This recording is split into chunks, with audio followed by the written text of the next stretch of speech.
Hello. So this year is a very special year for specifically for ITV, as of course ITV is about to celebrate its 70th anniversary this year. So it's a quite an important milestone for ITV for this first childhood TV memory, which is the first one on the channel. We're going to obviously have the opportunity to sort of bring back some memories of a young version of myself. Basically, talking about some of the stuff I used to watch on CITV, which, by the way, CITV.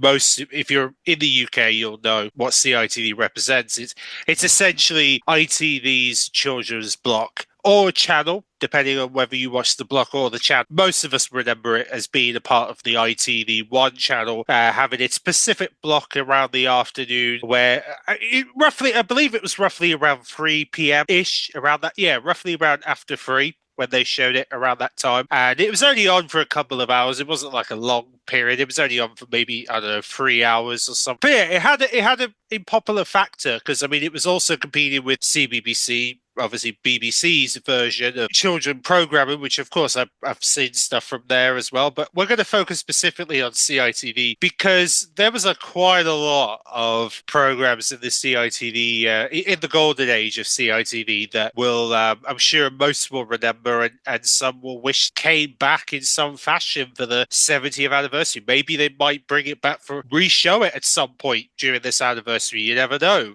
There's a possibility there that might surprise us and show it. Without further ado, let's have a trip down memory lane, shall we? Let's go back in time to the 90s when CITV was in its golden age. And of course, the CITV logo that looked like this. This CITV logo is the CITV logo I remember the most. This logo with the word children on the side. I guess you could say this was would eventually inspire the more simpler version later on at the end of the 90s into the millennium and made the more simple transition. But yeah, this was at the time when they were also still calling it children's ITV, even though they were trying to push away from that description and calling it CITV because that's essentially what they were saying on the telly. This was what it was called. Let's have a look at some of the programs that I remember from this CITV. It had a very unique intro where they look at a piece, they show a piece of art and say, that's an art attack. They show the next art, that's an art attack. And then they go into the next part and it says, this is Art Attack. Obviously, I'm talking about Neil Buchanan, was the original presenter of Art Attack. Funny enough, I actually met him at Child of Achievement Awards back in 2021. Yeah, I think it was 2021 or 2022. Around that time, I actually got a chance to have an autograph and even I'm pretty sure I remember having a photo with him. It's just I haven't seen that photo for a little while, so God knows where it's got to. But nevertheless, he's the original, isn't he? He was a very beloved presenter of Art Attack. He obviously, I'll admit, my art isn't particularly the best. I've tried to do art at school. I wasn't particularly that great at it. It was fascinating to see him do all these creations and doing like these 5-minute challenge, or roughly under 5-minute challenges where he would design a piece of art using real world props or using real world things, and even did art outside, which I'm surprised that it didn't blow over, knowing how windy it could get at times. But there you go, he was able to perform the arts despite how windy the weather could be at times. Yeah, he did a lot of creations on Art Attack, and I'm sure most of you will remember your personal favorite stuff that he made. But I think it was just fascinating to see him do it, really. For me, I was just there just overwhelmingly fascinated by what he was making. Even though I wasn't an arty person myself, at least I was just fascinated to see him do his stuff. Let's just put that out. Great show to watch. Even though it was on, I believe it was on it was on only 2 days a week, if I remember correctly. Usually it was on like 2 days a week where they would show new episodes of Art Attack. Because I think most of the time it was probably repeats half of the time, but they tend to mostly try to aim to show a lot of new episodes of it, but usually on days. Luckily I get lucky to see the new episodes, and then sometimes I miss it because I come back from school a little bit later. Nevertheless, when I did get a chance to see it, it was Art Attack, a really good show. So that is the first of the programs that I remember watching on the CITV, and then we move on to another program that's has also had a presence during the 90s on CITV, and it's actually had a pretty good presence on CITV. We have to obviously acknowledge the program known as, and in fact, even my best friend Snowy watching this as well. I had to give a shout out there. Rosie and Jim. Funny enough, I actually had a VHS of this, and rightfully so, because it was part of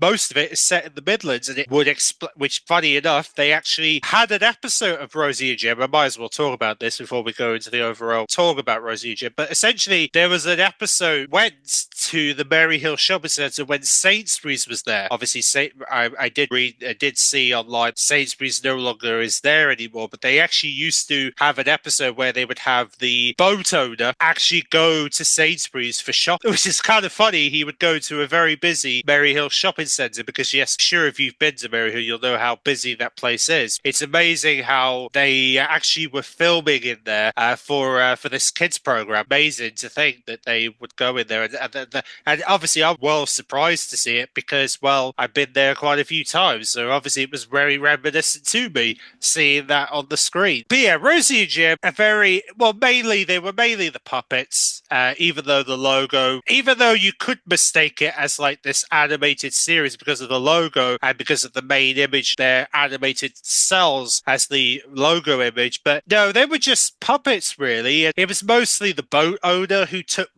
over most of the show. I kind of noticed that. I kind of noticed that the boat owner seemed to have had more of the dialogue than they came in every once in a while, but it was mostly the owner of the boat in the story. And then obviously Rosie and Jim were like there just so that the kids could say, wow, yeah, we did. And obviously the duck, even though the duck kind of it just moved its mouth up and down when it was trying to do the theme tune, and then whenever it was allowed to talk, I suppose. But yeah, it was very fast, very good series for what it was worth, and they did a really good job on capturing the imaginations of young boys and girls like that were my age at the time to be fascinated by the fact that we have public characters who live in a canal. They boat in canal parts of the Midlands. They would travel all parts of the Midlands through this canal, and they probably still do to this day, or they may have retired, I don't know. But nevertheless, Rosie and Jim was obviously another favourite. We come to another series that I thought was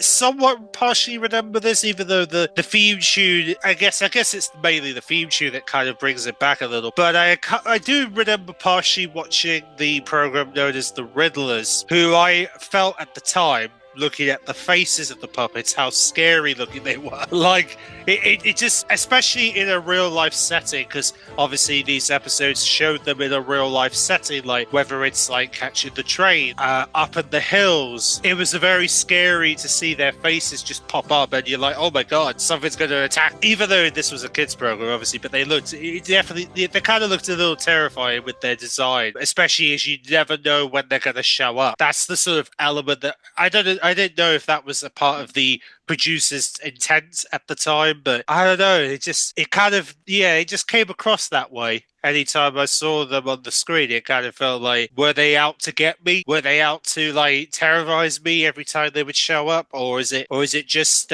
because they thought the design was great? I don't know. I mean, I guess the producers know why they chose the design they did. It just, either way though, the theme tune was kind of had that sort of adventurous theme, didn't it? I think that's the way I could describe it. It was sort of my head. That's how I describe it. I know some people describe it very differently, but that's how I kind of saw the Riddlers. Really, I saw it as like this adventurous program which has an intro that almost looks like it's set in the back garden, and then we end up transitioning to a real life setting where Riddlers just so happen to be there, or at least that's how it transported to me. And sometimes they would be in the back garden. Most of the time they would be outdoors. Yeah, that's apparently how the show works. Apparently, I'll be amazed. I would love to hear what everyone else's memories of the Riddlers are in the conversation below. But yeah, I just found them. They just came across very terrifying at times whenever they pop up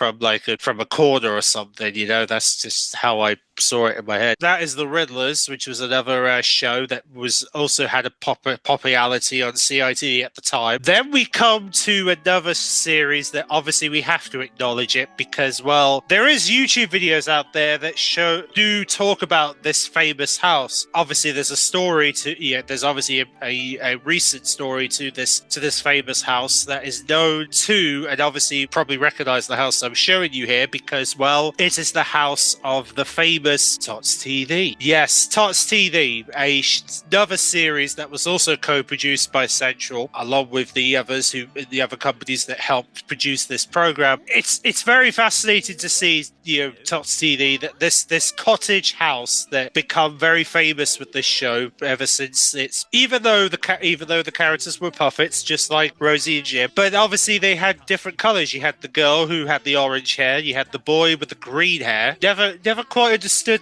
which is also kind of funny because I don't think many people at the time, I don't think there was really that many boys at the time with green hair. It's only now this is happening. So in a way, you could say this episode kind of set it up, that future events of people dyeing their hairs with different colors. Now thinking about it, maybe I'm onto something. I don't know. It's just funny how I thought about this when making this video. And then we have the boy in the blue hair as well. So I don't know if that's them referring to what the future would look like people dyeing their hairs in different colors. Maybe they were predicting the future all along. I don't know. Maybe that was why they did it. But nevertheless, I mean, Tots TV, they had a horse with them. They had that magic bag, which was obviously a staple of the show. But they had a lot of adventures. They did a lot of stuff. They even experienced winter. They experienced all sorts of stuff in the real world. And then obviously, the intro shows them opening the door to the house, and then at the end of the show, they show them closing the door of the house, and then the close back of the house in real life would close out the show. But most the intro would show an animated version of the house at the start. Now,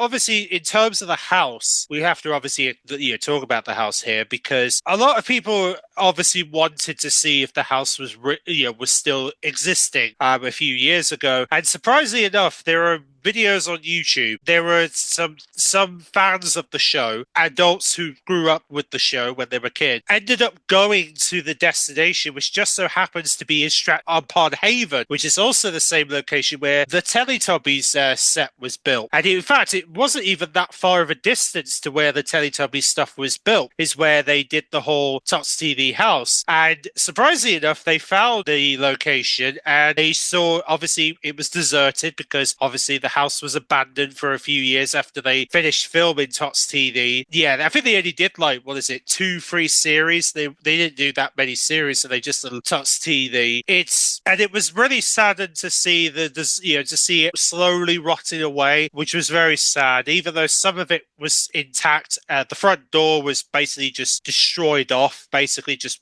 ripped off because it couldn't hold on to itself. It was just really fascinating to see go inside the house and see the house and all the destruction it has held over the years because of the weather disasters that would follow, the fact that they had been filming there for a while. Now, of course, for anybody who is thinking about visiting that location, you're not going to be able to see the house because, well, the owner of the land thought it was a very good idea to not only turn the Teletubbies house into a pond, but what they did to the Teletubbies house was probably the most devastating because the owner decided, got sick and tired, the fans going to see the location. Why don't we just burn the thing down? We just burn down their people's childhood. And he literally has a video, and there's a video on YouTube of the house burning, the remains of it. And you can imagine how saddened it is for childhood people, for people's childhoods like mine, seeing the Tots TV house being burnt down from an owner who doesn't really care about your childhood or doesn't seem to care about the memories that you have of seeing that house and being able to relive some of that childhood memories that you had. The fact that they would burn that down just so you can't relive those memories